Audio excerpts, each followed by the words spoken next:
Good afternoon, ladies and gentlemen. How do you convince an entire country that hundreds of innocent people have been wrongly convicted of a crime, and worse still, a crime that never even took place, and all because of some boring old accounting software?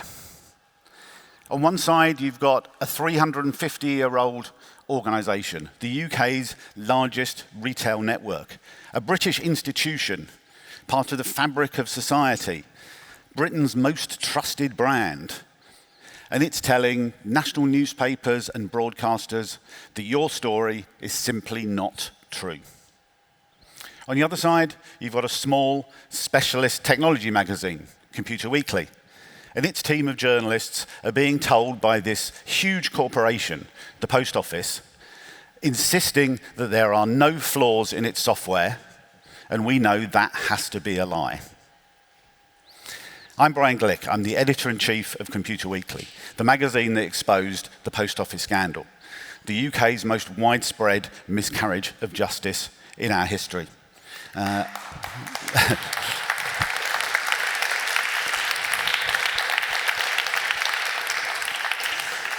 Thank you. And I'm here because I want to tell you how to avoid becoming the next Post Office scandal.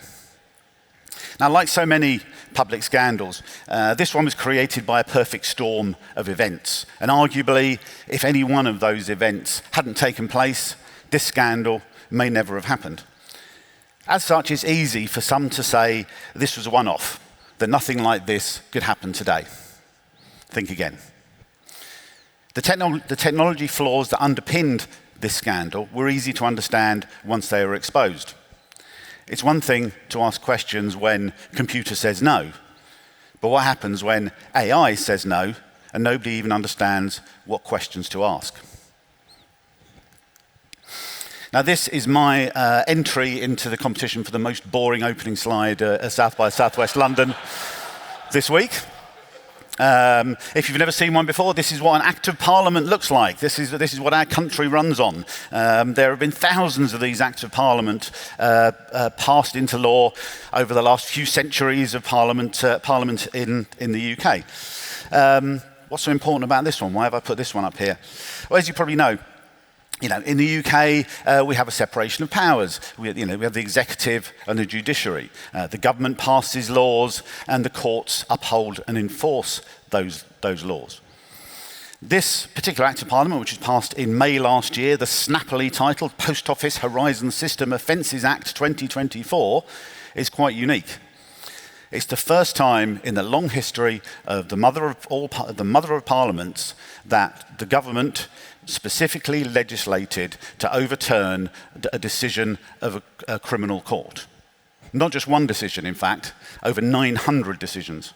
And to this day, we still don't know exactly how many victims there have been of this particular scandal. Many have chosen not to come forward. Some, sadly, had died long before we reached this point.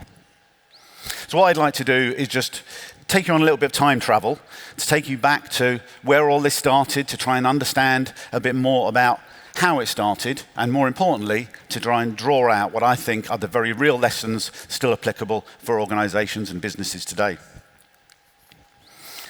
Now, I'm sure many of you recognise this image. For some of you, this may have been the first time you found out about the Post Office scandal. For some of you, this may be the reason you've ended up coming along here today. This, of course, is from the primetime TV drama Mr. Bates versus the Post Office.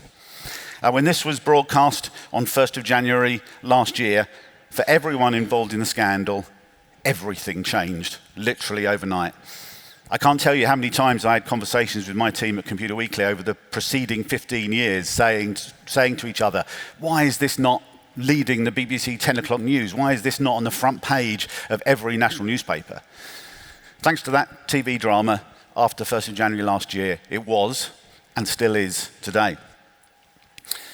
But this came 25 years after the software that underpinned this scandal, the Horizon software, was started to be rolled out. It came 15 years after Computer Weekly first wrote about the scandal and first exposed it. But finally, it meant that the whole country shared the outrage that fueled the journalism behind more than 500 stories that we published since that first one in 2009. Just 10 days after this programme went out, the then Prime Minister Rishi Sunak announced that the government was going to legislate to overturn all those convictions. And that's what led to that Act of Parliament you just saw. Now that TV series would never have happened without this. Chances are also that because of that TV series, you probably recognise the chap on the left there. That's Alan Bates, now Sir Alan Bates, the lead campaigner for the Post Office scandal, the man who has done more than anybody else to expose this scandal and to bring it to where we are today. He's standing there next to some of his legal team. The chap next to him is a chap called James Hartley from Freeth's Solicitors, very much one of the unsung heroes of the Post Office scandal. Along with many others, especially on the legal side, who supported all the victims. Now, Alan, the picture of Alan here is taken outside the High Court in London in December 2019. It was taken by Computer Weekly's chief reporter, Carl Flinders, who wrote the vast majority of those 500 stories over the last 15 years. And in this picture, Alan is talking to the press after he and his fellow victims of the Post Office scandal had proved conclusively in a court of law that the Horizon software was responsible for their so-called financial shortfalls. This was the moment that at last the British establishment was finally forced to sit up and take notice. Now this is the front cover of the 12th of May 2009 issue of Computer Weekly. This was the issue where we first wrote about the Post Office scandal. Here's that very first article that we wrote all that time ago. In this article, we revealed the stories of 7 Post Office branch managers accused of stealing money from their branches. They had variously been sacked, convicted, prosecuted. Some had gone to jail for it. Some of them are near household names now. They were characters in the TV drama. Alan Bates himself, Lee Castleton, pictured right there, Joe Hamilton. Names that many of you will perhaps recognise now if you watch that TV series. When we talked to them, every one of them told exactly the same story. They all said that everything had been fine in their post office, and then suddenly these phantom shortfalls started happening very soon after the introduction of their Horizon accounting software. Every one of them had gone to the post office to say, I think there's a problem with the software. Every one of them had been told, it can't be a problem with the software because you're the only person saying you're having these problems. On 12th of May 2009, they all found out for the first time that was a lie. Now that article was written by a young journalist called Rebecca Thompson. Rebecca left Computer Weekly about a year or so after that and went on and still has a very successful career as a journalist writing about the retail and fashion industries. Imagine what it's like being Rebecca 15 years after that story was written, and she finds herself being portrayed as a character in the most watched TV drama of the decade at the start of last year. And then at the end of last year, finds out she's being awarded an OBE for services to justice. Sometimes it is true that good things come to those who wait. Now, I said at the start that this all happened because of a perfect storm, and this is my somewhat feeble attempt to illustrate a perfect storm. As a journalist, I'm very much the one about the words, not the images, so forgive me for that. But this whole sorry story, you can actually trace it back 30 years, 1995. Every good story starts in the same place as it finishes. I showed the finish earlier on with an Act of Parliament last year. This one started with an Act of Parliament in 1995. Now, this was the Police and Criminal Evidence Act, and in 1995, the Law Commission opened a consultation into changes to the Police and Criminal Evidence Act. One of the things it was examining was how courts treat computer-based evidence. In 1995, just imagine, businesses were in the first phase of being automated and computerized, so were big government departments, and increasingly in court cases now, computer-based evidence was being used. And every time you took computer-based evidence to the court before this, you had to prove the veracity of that evidence. It was hugely time-consuming, it was slowing down lots of cases. So the Law Commission did a consultation on reversing the burden of proof, Should we instead assume that computer-based evidence is accurate unless you can prove otherwise?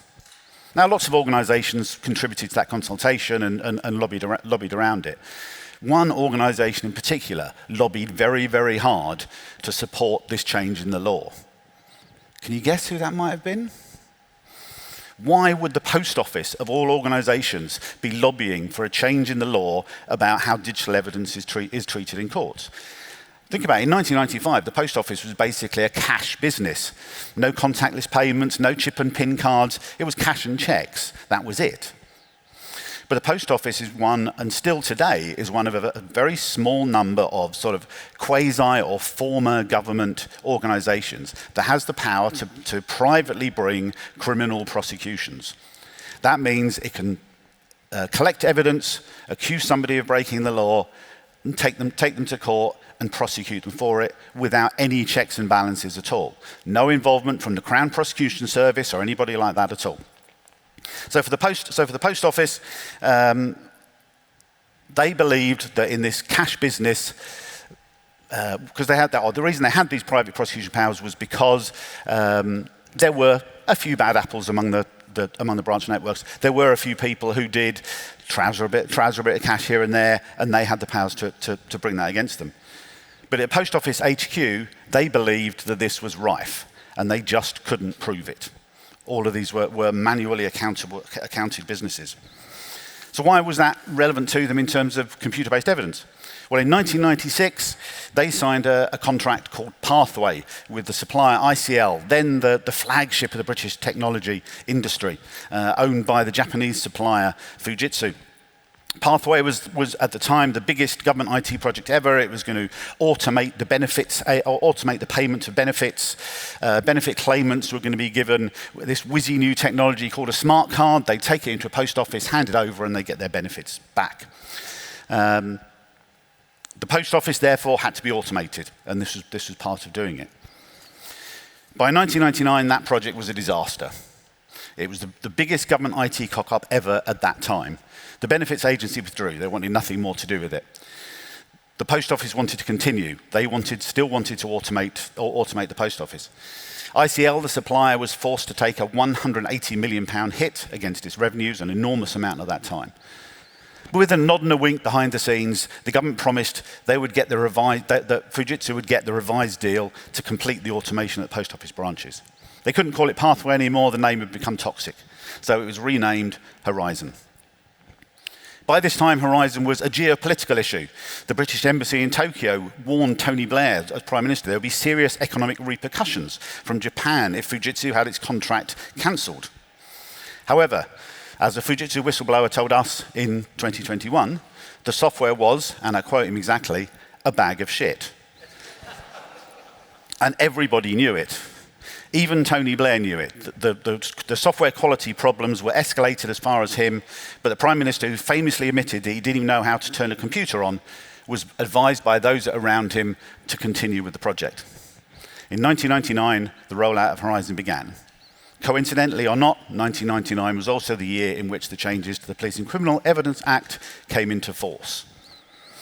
Fujitsu, meanwhile, was planning a £5 billion flotation of ICL that was due to take place in 2000.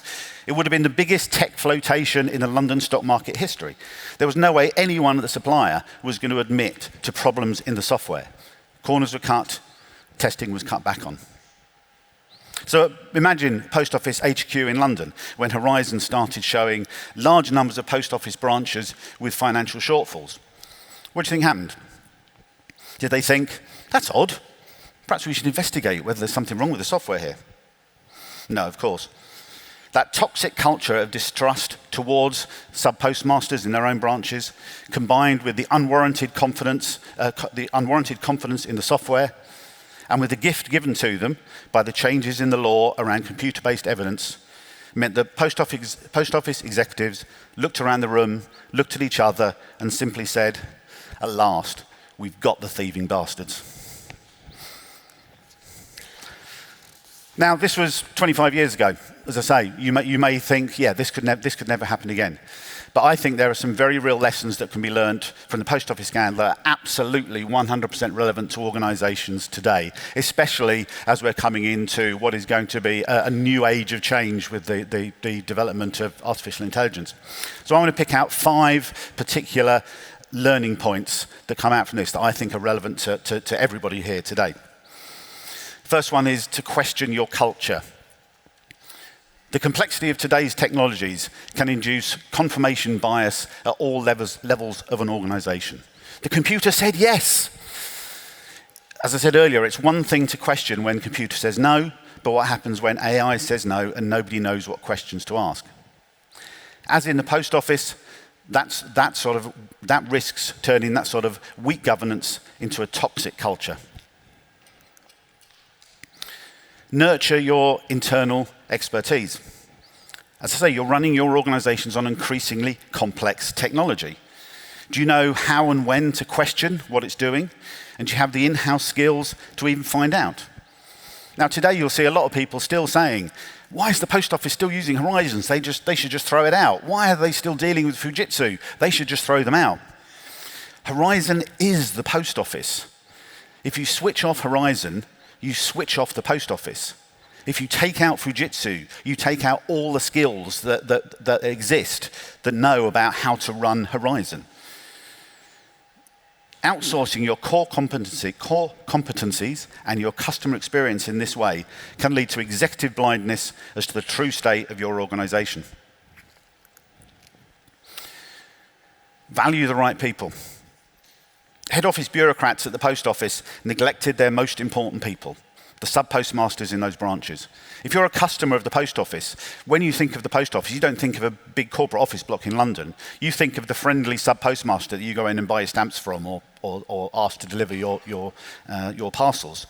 They are the post office to most of all of us. They're the people at the front line of the core customer experience. Now, the former Post Office Chief Executive, Paula Venables, in her carefully controlled and somewhat tearful evidence to the Post Office inquiry last year, concluded at the end of her testimony that maybe, with hindsight, perhaps she might have prioritised the institution over the individual a little too much. You don't say, Paula. Perhaps you did. It's essential that you understand who in your organization matters to your customers, especially when technology is increasingly driving that customer experience. Technology is not a panacea. It cannot be stated often enough that technology is a tool, not a solution, not a total solution to your business problems. Using AI to automate a bad or inefficient process simply creates a faster bad process, and most likely one without any humans in the loop to control it. IT can turbocharge your performance, or it can destroy the most trusted brands. It's people who make the difference, and even more so in the AI age. Bring everyone with you on your tech and AI journey. Most post office branch workers didn't understand the technology, and they were poorly supported. Tech and AI can still be overwhelming and scary, even for today's digital generation of employees and customers. If you're a leader of an organization, you must bring everyone along on this journey of AI and technology.